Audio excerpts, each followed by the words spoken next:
श्रीलंका और न्यूजीलैंड के दरमियान वर्ल्ड कप का एक अहम मैच कल खेला जाएगा, जिसमें सबकी नज़रें इस मैच पर है। पाकिस्तान के शायकीन और अफगानिस्तान के शायकीन और दोनों टीमों के भी नज़रें इस मैच पर हैं। जो भी इस मैच को जीतेगा, नतीजा तकरीबन फाइनल हो जाएगा कि कौन सी टीम सेमीफाइनल के लिए क्वालिफाई करते हैं। लेकिन पाकिस्तानी शायकीन और पाकिस्तान की टीम चाहता है कि कल न्यूजीलैंड इस मैच को हार जाए और श्रीलंका मैच जीत जाए, तो उस सूरत में पाकिस्तान के लिए सेमीफाइनल के दरवाजे खुल सकते हैं। दोस्तों, अगर आप मेरे चैनल पे नए हो तो इस वीडियो को लाइक और चैनल को सब्सक्राइब करना। वीडियो की तरफ बढ़ते हैं।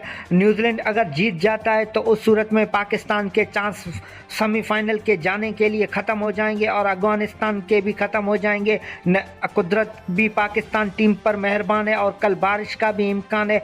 95% कल बारिश होगा और पाकिस्तान के शायकीन और पाकिस्तान की टीम चाहता है कि कल बारिश हो और ये मैच ख़त्म हो जाए। पॉइंट दोनों को टीमों को एक एक पॉइंट की सूरत में मैच को ख़त्म कर दिया जाए, फिर पाकिस्तान अगला मैच जीतकर डायरेक्ट सेमीफाइनल के लिए क्वालिफाई कर सकता है।